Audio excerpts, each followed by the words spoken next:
नमस्कार, न्यूज़ 18 के digital platform पर आपका बहुत स्वागत है। मैं हूं आपके साथ अंशिका पाठक।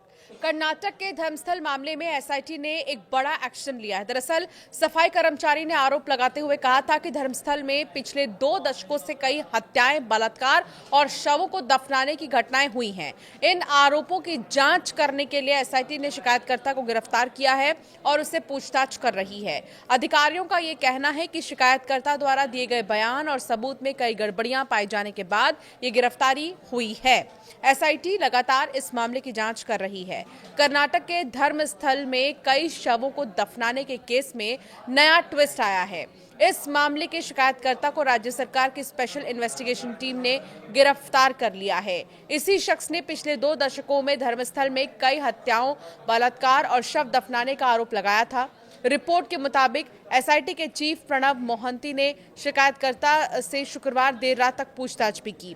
शनिवार सुबह उसे अरेस्ट कर लिया गया। उन्होंने कहा कि पूर्व सफाई कर्मी के बयान और दस्तावेजों में अंतर है। हालांकि टीम ने इस अंतर के बारे में जानकारी बहुत नहीं दी है। शिकायतकर्ता मंदिर का पूर्व सफाई कर्मचारी था। उसने दावा किया है कि उसने 1995 से 2014 के बीच धर्मस्थल में काम किया था। उसे महिलाओं और नाबालिगों समेत कई शवों को दफनाने के लिए मजबूर किया गया था। उसने आरोप लगाया था कि कुछ शवों पर यौन उत्पीड़न के निशान भी थे। उसने इस संबंध में एक मजिस्ट्रेट के सामने बयान भी दिया था। सफाई कर्मी की शिकायत पर ही धर्मस्थल थाने में जुलाई में मामला दर्ज किया गया था। 19 जुलाई को कर्नाटक सरकार ने मामले की जांच के लिए एसआईटी बनाई थी। शिकायतकर्ता के बयान के आधार पर टीम ने 13 जगहों पर खुदाई कराई थी। इस दौरान एक कंकाल और कुछ इंसानी हड्डियां भी मिली थी। चलिए अब आपको बताते हैं कि शिकायतकर्ता ने क्या बयान दिया था। 1998 से 2014 के बीच मंदिर में काम करता था। मैं अब आगे आ रहा हूं क्योंकि पछतावा और पीड़ितों को न्याय दिलाने की भावना मुझे चैन से जीने नहीं दे रही है। 1998 में धर्मस्थल के सुपरवाइजर ने पहली बार मुझे लाशों को चुपचाप निपटाने को कहा था। जब मैंने इनकार किया तो मुझे बेरहमी से पीटा गया और परिवार को जान से मारने की धमकी तक दी गई है। 2014 में मेरी नाबालिग रिश्तेदार के साथ भी यौन उत्पीड़न हुआ, जिसके बाद मैं परिवार समेत धर्मस्थल से भाग गया और गुमनाम पहचान के साथ दूसरे राज्य में रहने लगा। आरोपी धर्मस्थल मंदिर प्रशासन से जुड़े बेहद प्रभावशाली लोग हैं जो विरोध करने वालों को खत्म कर देते हैं। मैंने तस्वीर और दफन किए गए अवशेषों के सबूत पुलिस को सौंपे हैं। मैं पॉलीग्राफ टेस्ट और वैज्ञानिक जांच के लिए भी तैयार हूं। आपको ये बता देते हैं सबसे पहले कि ये धर्मस्थल क्या है, कहाँ है, क्या है इसका महत्व। तो धर्मस्थल मंदिर कर्नाटक के मंगलुरु के पास नेत्रावती नदी के किनारे बसा एक बहुत ही प्रसिद्ध मंदिर है। ये मंदिर भगवान शिव के एक रूप श्री मंजुनाथ का है।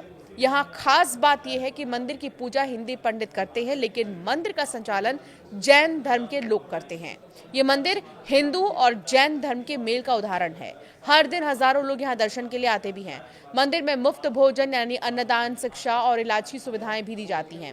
जुलाई में तब बवाल मच गया था जब चेन्ना एक खोपड़ी लेकर थाने पहुंचा था। वहां उसने सनसनीखेज दावा किया कि उसने कर्नाटक के दक्षिण कन्नड़ जिले के एक गांव में सैकड़ों लाशें दफनाई है। इनमें कई युवा लड़कियां भी थीं जिनके साथ पहले यौन शोषण हुआ था। एक ताजा मामला धर्मस्थल से जुड़ा हुआ सामने आया था, जब लगातार एक तरफ जो है एसआईटी जांच कर रही है, खुदाई की जा रही है। धर्मस्थल के आसपास जितने भी इलाके हैं वहां पर खुदाई का काम चल रहा है। तो इस बीच एक ऐसा शव मिला जिसके प्राइवेट पार्ट में, एक ऐसी लड़की का शव मिला जिसके प्राइवेट पार्ट में मिट्टी भरा हुआ था।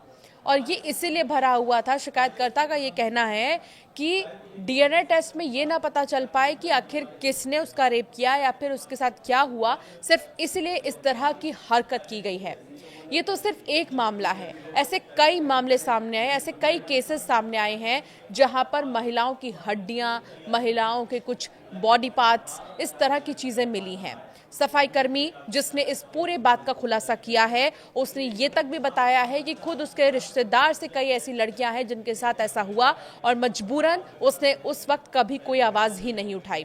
हालांकि जब लगातार ज़रूरत से ज़्यादा, लिमिट से ज़्यादा हो रहा था ये सब, तब उसने जाकर जब आवाज़ उठाई तो उसकी पिटाई कर दी गई और गांव से वो रातों रात वहां से अपने परिवार के साथ चला गया। जो भी आवाज़ उठाने की कोशिश करता था उसकी आवाज़ दबाने की कोशिश की जाती थी, मारना पीटना इस तरह की चीज़ें होती थी, धमकाना ये सब होता था। लेकिन अब एसआईटी क्योंकि इस पूरे मामले की जांच कर रही है तो ये देखना होगा कि इसमें और क्या कुछ बातें सामने आएंगी। लेकिन मौजूदा समय में एसआईटी ने फिलहाल जो शिकायतकर्ता है उससे ही अरेस्ट किया है, उससे पूछताछ की जा रही है। लगातार पूछताछ के बाद ही ये पता चल पाएगा कि और क्या कुछ बातें हैं जो अभी सामने आना बाकी है। आपका क्या मानना है इस पर हमें ज़रूर कॉमेंट कर बताएं।